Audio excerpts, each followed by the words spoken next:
Hey everyone, welcome to Krav Life. My name is Paul Simos, and today on Train to Fight, we have a special interview with Mr. Shlomi Katz. Mr. Katz and I are going to be discussing his views on how to properly train in Krav Maga and the importance of cross-training in other martial arts as well. So be sure to hang out for that one. It's going to be good.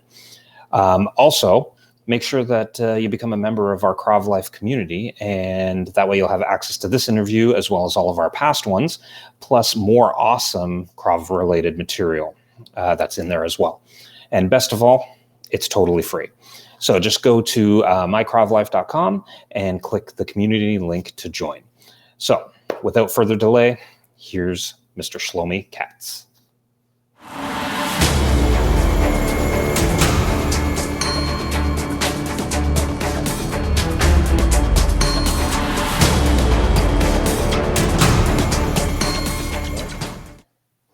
All right, sir, how are you doing today? Pretty good. How are you? Not too bad, not too bad. So for our audience that doesn't know who you are, can you give us a brief introduction? Sure.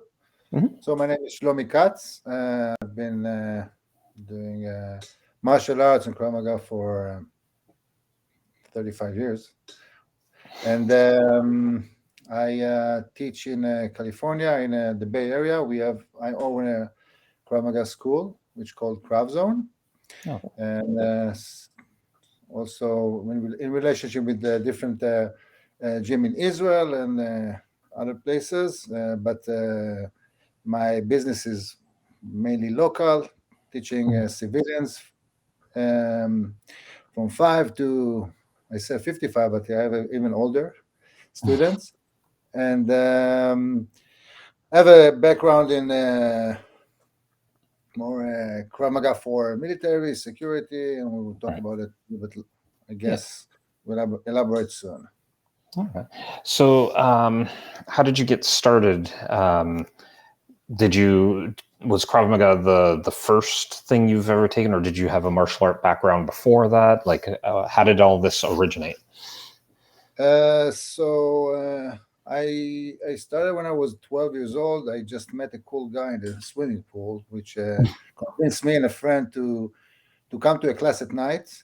Uh, and we came to almost to the wrong class. I almost ended in Shotokan karate, but it I found the right place after, and we were doing lots of full contact karate mixed with Krav Maga and judo. The first teacher was Danny Shimoni, and then I was very lucky to have a guy more to replace him. And Danny Shimoni was great, but guy, as you know, is a very, very good teacher and martial artist with lots of knowledge. And I've been training under him for lots of years. And so it was karate, lots of self-defense Krav Maga, and in some point we shift to do more Muay Thai, kickboxing.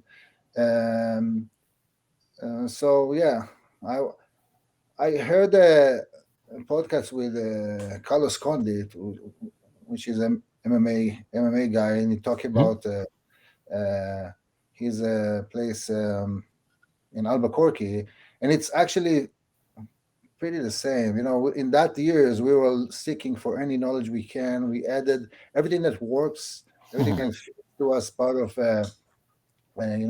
something that we can add to the game. We try to add to the game. So we didn't call it MMA back then or UFC, but that was the approach. Very open-minded, Mhm. very practical though, and still with a strong core back then of karate. Then in the military, I served in the LOTAR, in the counter-terror unit, and we did lots of Krav Maga there. The counter-terrorist course was 6 months, every day 2 hours of Krav Maga, which is a little bit different than Krav Maga in the IDF, the general IDF, but again, lots of Krav Maga. So what is sorry to interrupt, but what is the difference between the two, like the regular IDF Krav Maga training and the LOTAR? Okay, so the Krav Maga in the IDF is the goal is self-defense, that you as a soldier should protect yourself if you take in different situations. Even if you're out of the, if you're on your way back home and something happened, the Krav Maga in the LOTAR has several aspects. The first goal is almost more mental, to make you very aggressive and to build you as a fighter, and less for self-defense.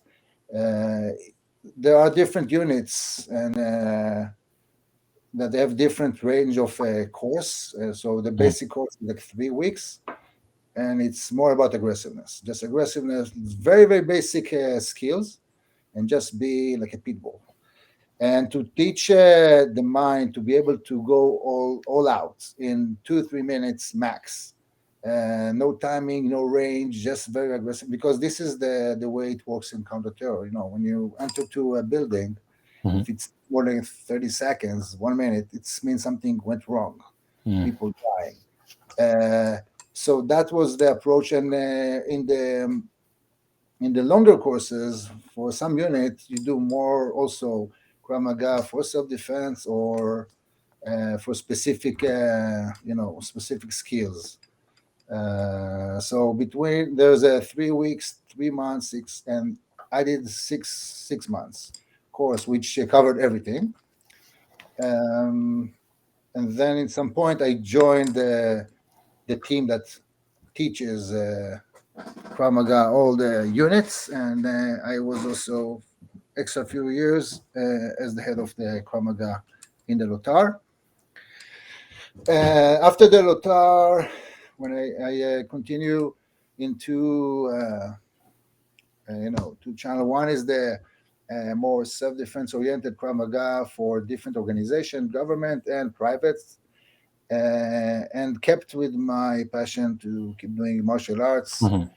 Started to do BJJ and open a gym that was more focused for civilians, for more mixed martial arts, in parallel with lots of work in Krav Maga and security, and that's words.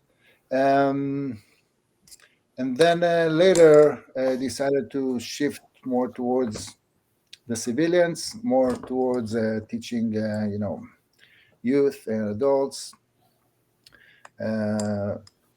And when I moved to the States, in some point I opened a gym here. And again, I made kind of a shift to more towards Krav Maga,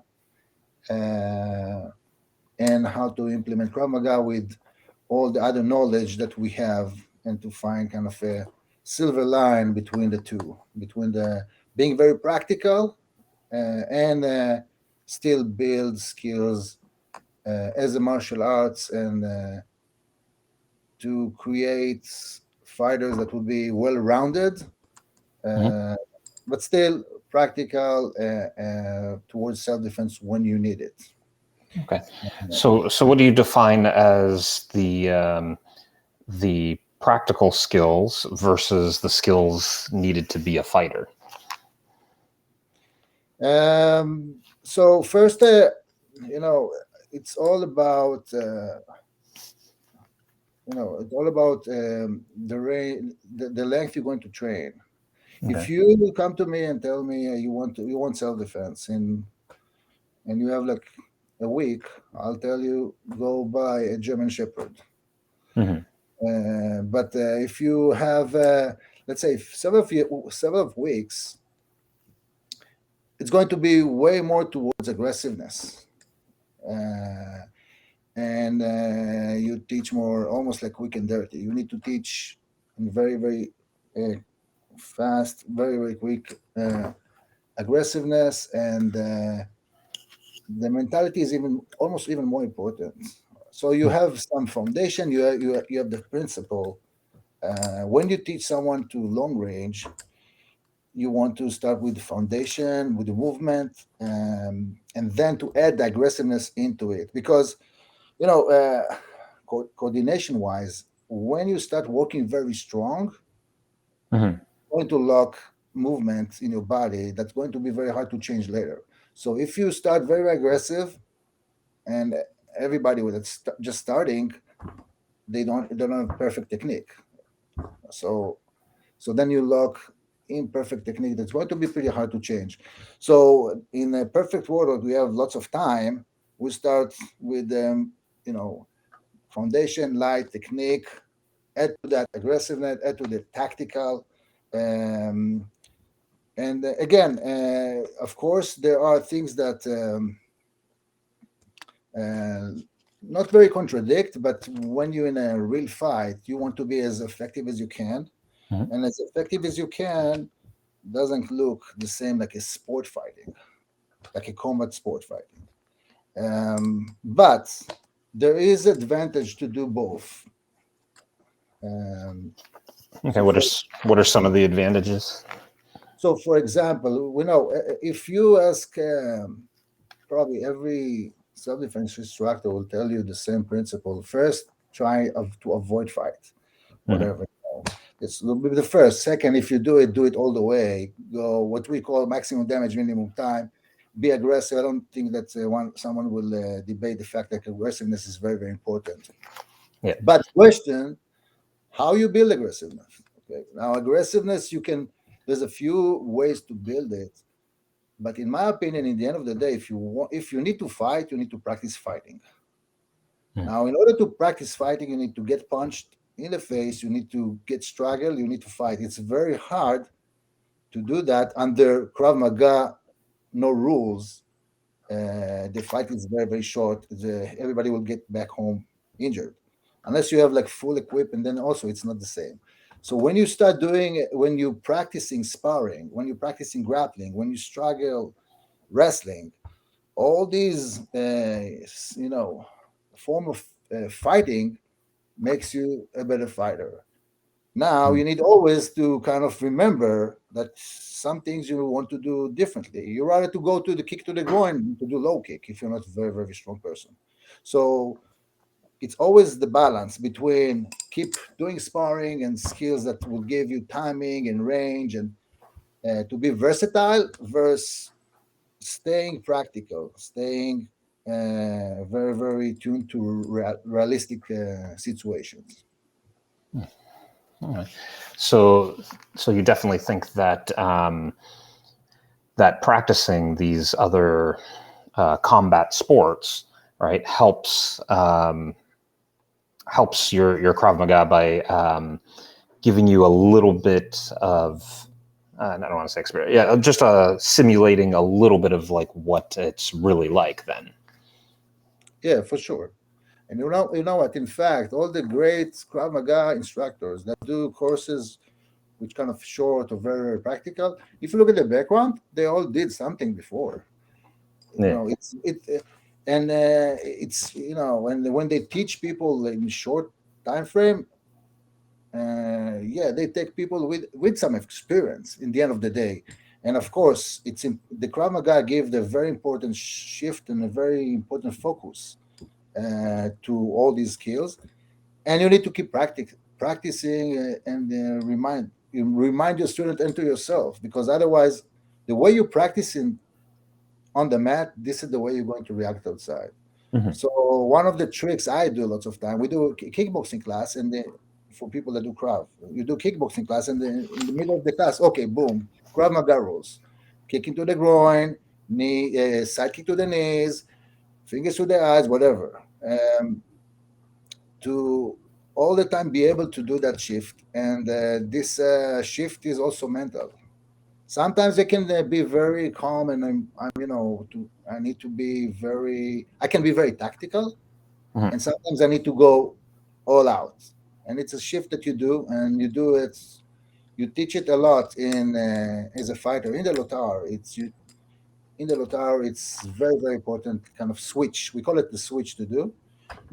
Um, and even me it was pretty humbling as a trainee in the LOTAR. It was pretty humbling because when I started the course, you come with the experience that from with the timing skills, with range. Mhm. Your instinct is also to kind of preserve some energy. You don't go Yeah. all out in a combat sport, and then we start doing lots of fighting there, and the fight in the Lotar looks like all out. You have like 1, 2, 3 minutes. If you did fine, if not, you're going to suffer for a long time, and you just go full power, full speed. And I just couldn't do it. Something in my mind stopped me every time. I was too technical, too preserved, Right. and in some point, one of my instructors, probably you heard this name, Avi Vardi, Mhm. came to Yeah, me. Avi. Yeah. Yeah, so he came to me and whispered in my ear, if you're not going now, all out, I'm going to kick you from the course. And you know what? I remember that day. I remember that moment. And since then, I learned in the hard way to do the switch and to just go full power, maximum damage, and it's liberating. And again, Mhm. you need to learn also to not to be like that all the time because tactic is important. So this is a one aspect of the combination of doing combat and more craft reality oriented, very aggressive. I think that overall we are experienced evolution of martial arts for the last 10, 15 years, which Mhm. gives us a lot. So the MMA, which is again, it's a different shift. It's more sportive. We can learn a lot about this because we can see, although there are rules, but you can see when you see IPOC, how much is effective, how much you need to stop fight because of that. And you see from the other side, people get kicked in the knee again and again. It's then are still standing. Yeah. So just for example, I think that I don't know if I think also the Krav Maga, the traditional syllabus, probably with our place for sure, and I know other places that went through lots of evolution about the technique, the way you teach some of the stuff because we know better now. Yeah. Some techniques, for example, bear hug. In the traditional Krav Maga, you take into account that's the guy that hug you or whatever is not very skilled. So you go to the eye, go to the ear, whatever. You might Mhm. imagine a wrestler do it a little bit more technical. Mhm. It's not going to really work. Maybe it will work. Maybe the guy will be almost whatever overwhelmed, but he will take you to the ground, and then in the ground you're going to suffer. And you know what? Everybody does wrestling in high school here. In Israel, not, but here, yes. And Mhm. everybody watch UFC, watch MMA. People know what they're doing. It's not like in the past. So there are lots of techniques that we borrow, we integrate that came from a combat sport to the Krav Maga, and I think it's wonderful. Mm. And and really, that is the tradition of Krav Maga was taking from other martial arts Exactly, and testing it, pressure testing it, and seeing what works and getting rid of the stuff that doesn't work. Um, exactly. so what do you think is the most like like how do you teach your civilian? Because now you're focused mostly on civilians. Yes. How do you get them into that mindset, or is it even important for them to have that same mindset that you were taught in counterterrorism? So yes, when you have a student, you're trying to understand to kind of set expectation how long they're going to train, Mhm. because sometimes it's a short course, sometimes. But let's say the majority of the people come for long term, and you set with them expectation. You're going to be training for a few years, and then when they get to more control, because in the end of the day, first thing is safety. I can, if they injure in my class, all the self-defense, worth nothing if they get injured. So you want to build their foundation, footwork, how to kick correctly, how to punch correctly, to be a little bit more accurate, and then you add more and more aggressiveness that start with first be aggressive versus a punching bag. If you break down versus a punching bag, you probably will break down if someone attacking you.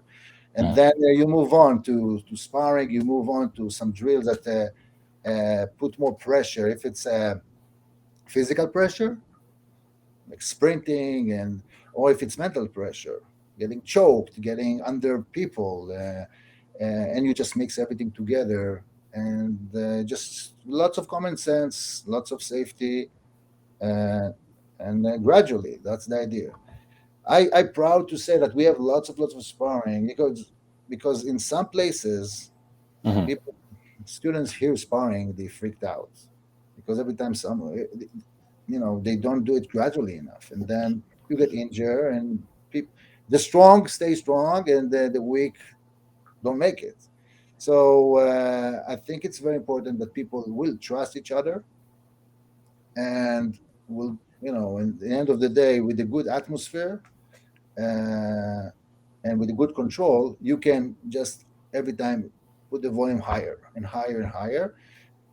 Like when we were teenager, we work full power to the body, no gloves, Yeah. and nobody got injured. Sometimes you need to go back and kind of take some ice here and there, but overall, we are very very resilient. But you build it, slowly and gradually with lots of common sense. Um, and yeah, one of the things I also learned in Israel, in the I've been training, let's say, teens to 25, 26. Here I'm facing, I'm teaching also older people. And you learn that, older people, I'm getting old now, I feel it on myself. When you injure, it takes lots of time to recover. How we say when we were young, we say, what doesn't kill you makes you stronger. Now, what doesn't kill you, pain all your life after. Yeah. So, we need to do things with lots of common sense. But again, more more stress, fitness wise, more stress mental wise, and just to go harder and harder. Hmm. This is the way to create kind of aggressiveness. And we lots of time we do drills that we did in the LOTAR. I brought from Israel all the body shields and the things that you can really go very very strong without getting injured. Uh, and when someone get to very high level, he even doesn't need this vest. You're just getting resilient in the years with the trainings.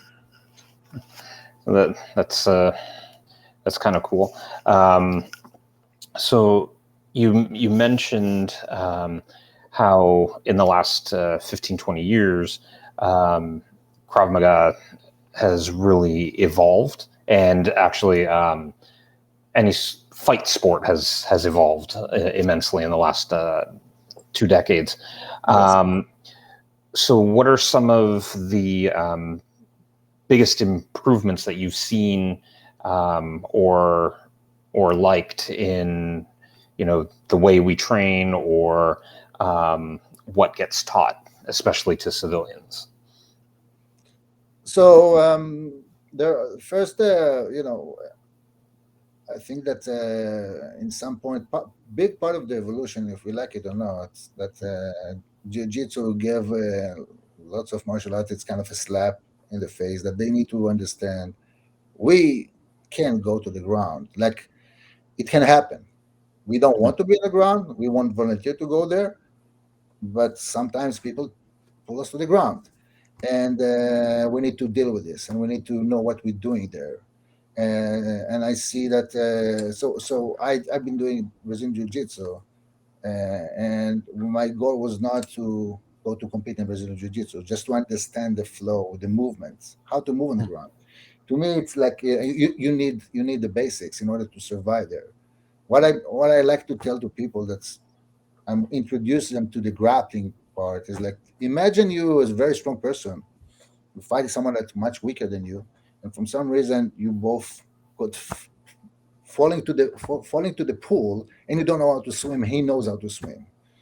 It's going to be very hard for you to keep fighting with him. So you Mhm. need to learn a little bit how to swim in order to apply all what you know. All the ground area, much I think in lots of school they realize it, and you see guard, you see hip escape, you see the basic. You don't need a lot in order to, in the end of the day, keep hitting, ground and pounding, go up. But this is area that addressed much better in the past. I think that I see better skills in striking. And I'm not talking about kicking high or all the stuff. I'm talking about head movement for boxing. Mhm. Boxing is, in the end of the day, is, if you want hand-eye coordination, they're the best. If you want to teach someone to do knife fighting, first person I will teach knife fighting is a boxer, because he knows how to move. He knows it's very very easy for him to grab things like that. Mhm.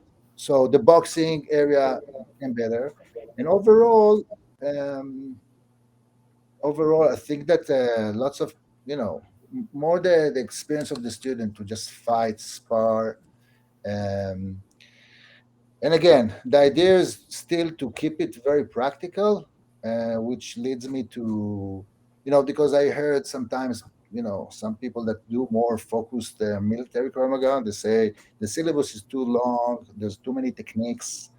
Mhm. You do it because you need to keep your student for forever. As first, I don't see it like that. Because even if you take something very limited, syllabus that's very limited, kickboxing, especially just boxing, people do it for 20 years. They don't have a wide syllabus. You can perfect even a very narrow syllabus. So it's not about holding the student. I can hold the student for years on the ground, or on clinch, or on wrestling, on boxing. So it's not about that. It's about being covered all around the ranges. Mhm. Um, and the way to bridge this with being practical is to try to teach as much as possible patterns, as much as possible, uh, techniques that can cover as much as possible situation. Right. Uh, so what we try to do is to run lots of situations, because as much as you do more situations, your body is going to be smarter to figure out something new. And coordination wise, if you do the same pattern on different situations that works on different situation, you become better in that pattern. And when you need to do adjustment, you do adjustment. But it's, even if the syllabus is very very wide about the situation in Krav Maga, it doesn't mean like you need to teach a lots of techniques. You do the adjustment wherever you need it, Mhm. and still as much as possible to stick with practical, to stick with something that fits to you, to your body. Because again, I have a very very fast and aggressive instructor in my gym, which is almost half of me. And some things we do the same because this is the only way to do it, but some things we have two versions that I like to. I'm like a bear. I like to hug, I like to hold, he likes to break and to move around. So we need to take also into account that part, uh, that there are versions, not too many, and you let the people work a lot, try it a lot. In the end of the day, their body will feel what is the right way for them. So it's not about the quality; it's about doing things right, Mhm. and things that you can really get to high level. Because if you can do it really strong, really aggressive, really, well, there's no reason to teach it. Um, Except the fact that sometimes you want to show things that just in order to be able to understand what people can try to do to you, and to kind of counter it. Mhm. Uh, but in the end of the day, there are correct patterns how to move correctly. And these patterns are across the martial arts. I'm trying at some points to teach in a way that people understand the principle, understand the mechanism. Hmm. So I'll give you just an example, okay? Right from behind, someone is catching you pretty high here, okay? And there's a way to move like that and to get behind. Mhm. So, and people try to go with lots of power here. And the principle is different. The principle works like that. If you take a wrestling and someone is clinching you and his elbow is up, what you do, you put a ceiling, and then you don't push him up. You just put a ceiling and you duck under, and you go and you take his back. Mhm. Same thing here. I'm here and doing this. I'm actually holding him there, and I'm actually ducking under and take his back. The way the legs works is the same from the back and from the front. The legs works the same from a choke, from different angle, and you just show them that the same pattern, the same way you move, is almost the same. It's almost the same with adjustment for the situations. Um, and again, when you try to face what we do, every time someone come, now less because we already tried to cover a lot, but someone come and say, okay, if someone goes like that, if someone goes like that, if someone go with a knife like a jail knife and we try to tackle our techniques all the time, and Mhm. and sometimes the answers coming from different martial arts. Um, if someone coming and choke you like here, all Mhm. right, re- the plaque is not relevant. He's close to you. His head is here. He's very very strong. People try Yeah. to go here, they can't. And imagine someone strong like he's smashing your windpipe. Mhm. We figure out that the Muay Thai release clinch works the best. You push the face and you turn the shoulder, and he just can't hold you anymore. Um, if you will instead of holding you like that, he will hold you like that, very very tight like that. You try to do this, you can't reach his face. Just push his elbow and go under like a wrestler will work. Mhm. So again, it's there's no short way here. There's Mhm. a right way to do things, and we need time. We need time. In my personal perspective, I want to know more, and I want to sort whatever doesn't work, and I want to adapt whatever works, and just to keep practicing. And yeah, you need to practice. You need to train 3-4 times a week in order Mhm. to get to that level. If you're more into something short, it's fine. It's just different. It's totally different way to teach. It's totally different way to you know, Mhm. and it's a different goal, Mhm. which totally legit. I've been teaching like that as well. So Hmm. I can see your point on how um, exposure um, to different scenarios helps, but yeah, but how do you integrate that into your teaching? Because obviously, when someone is at a very very beginner level, you can't start teaching all the different variations, and so because no, it'd be way too that's overwhelming for them. that's overwhelming. No, you don't. In the beginning, you know, foundation, simple things. Mhm. Uh, no, that's add on with the time. It's like when you go to jiu-jitsu class. If you start do everything, it's overwhelming. There's no chance you will remember anything. Mhm. You need to every probably syllabus built a little differently between the different streams. In the end of the day, you want to get to the goal of whole well-rounded fighter. How together? There's a different ways to do it. Probably everybody has his own flavor or own way.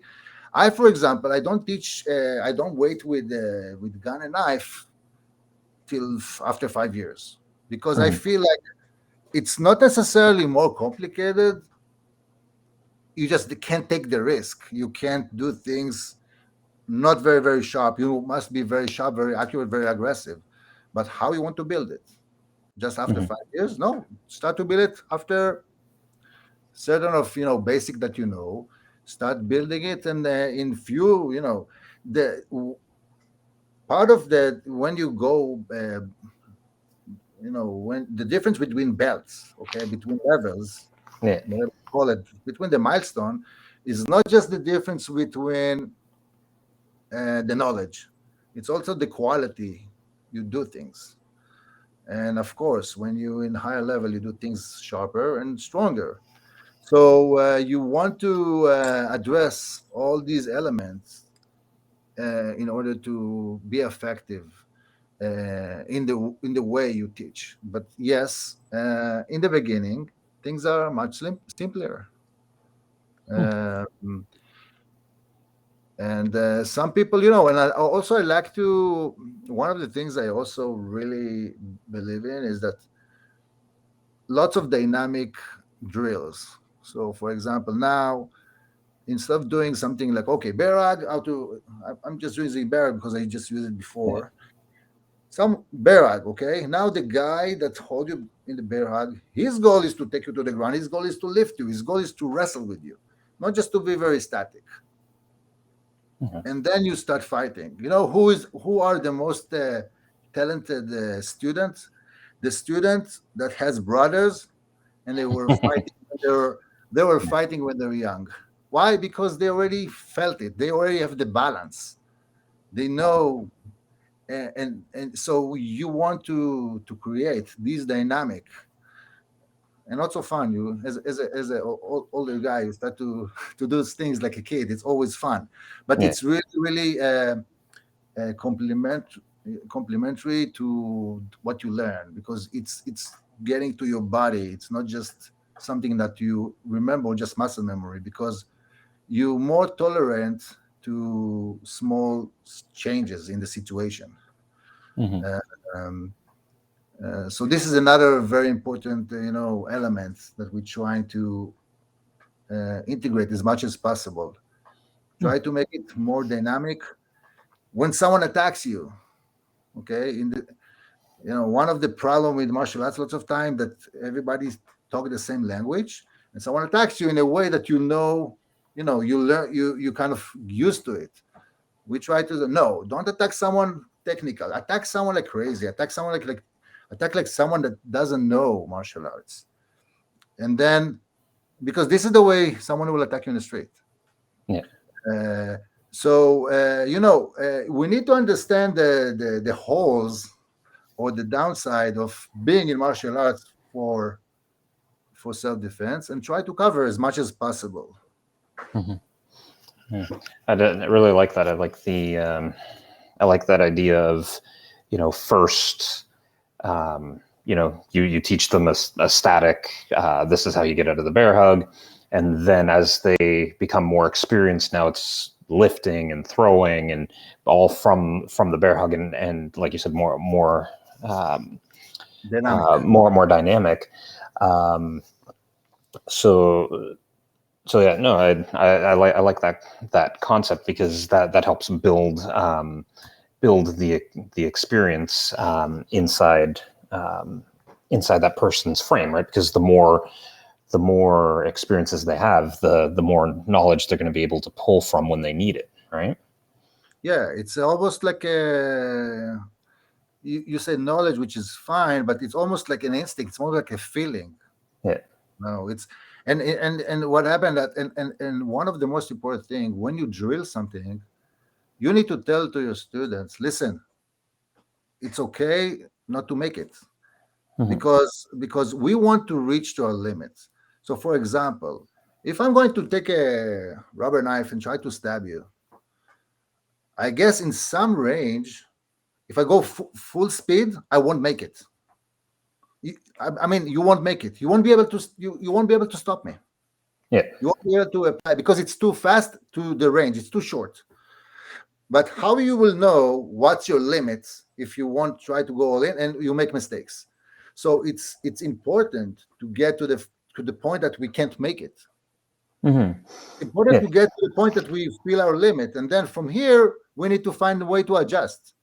We need to or to say, okay, I'm not good enough. I'm not fast enough. I need to improve, which is fine. Or that technique or what I'm trying to do is just not realistic. The only way we can keep humble ourselves, keep being grounded, is to challenge each other to the points that we can't do the technique from some reasons. Yeah. Uh, uh, because if we don't understand the limits, we are in a big problem. You know Yeah. what? Yeah. What No, sorry. Go ahead. what is what people that do parkour? You know what is the most refined skill they have? The most refined skill they have is not the jumping; it's the ability to know to the inch if they can make it or they can't make it. Yeah. So uh, you know, and everybody has an ego. Everybody don't like to fail. I don't like to fail. Yeah. So my role as an instructor to tell them, listen, I want you to get to the point that you can't make it. It's part of the drill. If you don't make it, you are failing in the drill. And then to start adjusting. So again, the goal is to all the time try to use common sense to try to be as realistic as we can. Um, uh, yeah. Yeah.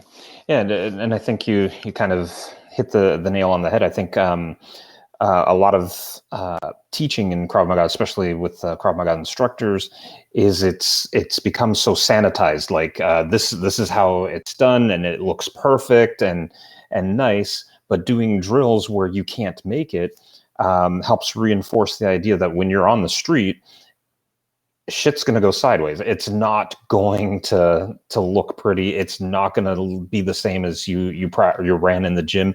Things are going to go sideways, and we have to be able to deal with that. And I think that's an important point that it's never going to be pretty. It's never going to look perfect. The person comes in and you execute a perfect technique. When it's pretty, it means it's a fake fight. Fight. Yeah, Yeah. exactly. So if we go back to the barrage again, what happened in the class that I want the guy to, in some way, to be able to take the guy to the ground, and then when you getting to the ground, not in the first time in your life, you need to try to go up, and you struggle to go up, and because what happened, everybody makes mistake. You want to make as much as mistake in the gym under the mat, not under the mat, on the mat than outside. So if I take, for example, I take the guy and I take him to the ground, and then he start to go to his back, which he could go up, that's a mistake. And lots of people do. So the fact that you didn't make it standing doesn't mean you need to give up now or to immediately shift to ground. Why are you shifting to ground? Why you want to pull guard if you can go up, bounce back up, fight for it? And from the other side, sometimes you have no choice. You need to go to the ground. So yeah, we experience all this just when it's a dynamic situation, and I don't give them all the answer to all the situations. They experience and they see when they suffering when they make a mistake. Mm-hmm. Well, that is awesome, sir. And so, um, if so, where exactly are you located? Like, where in California? So I'm in Sunnyvale, California, and it's in the Bay Area, pretty close to all the empires, next to Apple, Google, Okay. and we are there. I was doing before the pandemic. I've been doing seminars here and there, some in the East Coast, in Israel, in Europe, Mm-hmm. and in the last 2 years. I'm not moving too much. I'm here. And yeah, if someone in the area want to come to pay a visit, we always welcome martial artists to join us for training. It's always fun to share information, to train with other people. We have online. We have a program for parent and child together, which we found out that stick pretty nice online, because they're in the other side. There's a parent and child training together. So we keep it open for people not locally to join our classes for that specific program, which also runs in Israel. But otherwise, I'm local, and we trying to make a strong and happy community here. Nice. Well, sir, I want to thank you for your time and coming on the show. It's been very insightful, and hopefully we can get you on again and we can talk more. I really enjoyed talking to you today. Thank you so much for the opportunity, and you're doing a great job there. So hopefully lots of people will enjoy the Facebook group and all the blogs there. Yeah, and hopefully the people. I think the idea is that we all have to learn from each other, right? So this was what Krav Maga was, right? Taking and learning, and the only way we can do that is by talking to each other. One person does not have all the answers. Yeah, for sure. We always learn. Every day we can learn something new. So open-minded is one of the most important things as a person and as a martial artist. I'll be happy to learn more. Couldn't have said it better myself. All right. Well, you have yourself a great day, and we will hopefully talk again later. Thank you so much. Have a nice day, evening. Bye-bye. Bye-bye. All right.